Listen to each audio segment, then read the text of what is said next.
आपल्या संस्कृतीत प्रत्येक सणाला तितकेच महत्त्व आहे।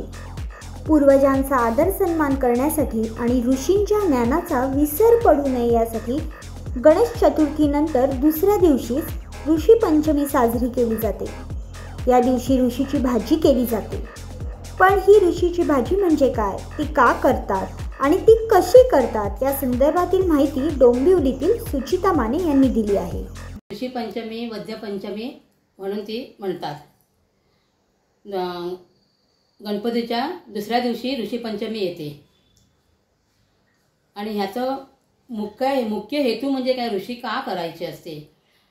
पूर्वी ऋषीमुनी जंगलात रानात राहत होते, कंदमुळं खाऊन राहत होते, म्हणजे त्यांचा आहार तो पौष्टिक होता।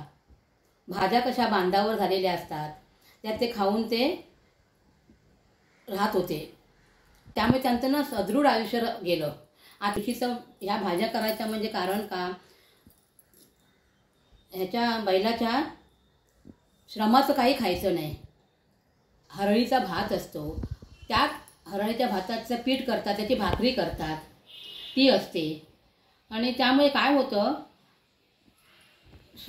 हे माणसांचं कष्ट लागलेलं आहे, बैलाचं नाही। आणि बैलाला वर्षातनं एकदा तरी आराम मिळायला पाहिजे, म्हणून त्याच्या कष्टाचं काही खायचं नाही। बळीराजाचं आपण म्हणतो त्याला बळीराजा, त्याच्या कष्टाचं आपण खायचं ना, आपण जे काय करायचं ना तेच खायचं।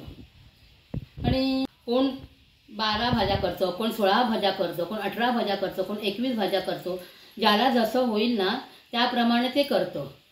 सामुदायिक मिळून केलं ना की 21 भाज्या करतात।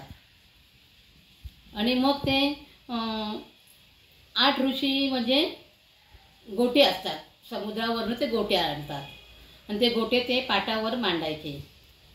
ते गोटे मांडले म्हणजे अत्री मुनी, वशिष्ठ मुनी असे ते 7 मुनींचे ते, आणि त्याला आघाड्यांचे दांडे असतात, ते दांडे 7 कापून त्याचे 21 जोड्या करायच्या आणि त्या प्रत्येक ऋषींच्या ह्याने ठेवायच्या नावाने।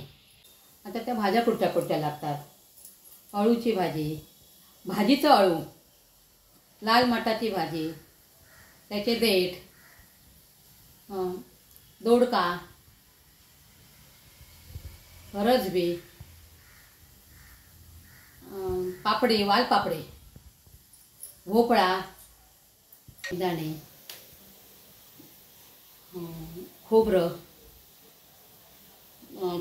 चिंचेचा कोळ, हे सगळं एकत्र करून ओली मिरची, हिरवी मिरची आणि थोडंसं तेल, त्याच्यावर ते सगळं ते फोडणीला देऊन 2 जशी आपल्या भाज्या असतील तसं पाणी टाकायचं।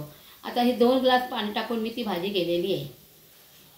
ऋषीवाल्यांचा उपवास असो किंवा कोणाला नसो, कारण ही भाजी सगळ्यांना आवडते। वर्षातनं एकदा म्हणून ते आवडीने खातात ना, आपण काय एवढ्या आणून भाज्या करत नाहीत।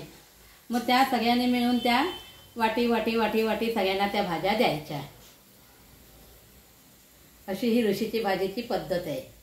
आणि ज्याला आवडतं काही पदार्थ ते करून त्या ऋषीवाल्यांना द्यायचं आणि त्यांच्याकडनं आपल्याला आशीर्वाद मिळतो। हे करून मुद्दाम घालायचं असतं ऋषीवाल्यांना, अशी ही ऋषीची कहाणी आहे। वालपापडी म्हणजे श्रावण घेवडा, लाल भोपळा, देठासकट भाजीचा अळू, बटाटा, रताळे, अरवी, देठासकट लाल माठ, पडवळ, दोडका, शेवग्याची शेंग, खोबरं, फरसबी, शेंगदाणे, हिरवी मिरची, मका, भेंडी, काकडी, गाजर, काटेकंद, मटार, पालक, चिंचेचा कोळ या भाज्या एकत्र करून ही ऋषीची भाजी करतात। कोणी 11 भाज्या घेतात, कोणी 21 भाज्या घेतात, तर कोणी 18 भाज्या वापरून ही भाजी केली जाते।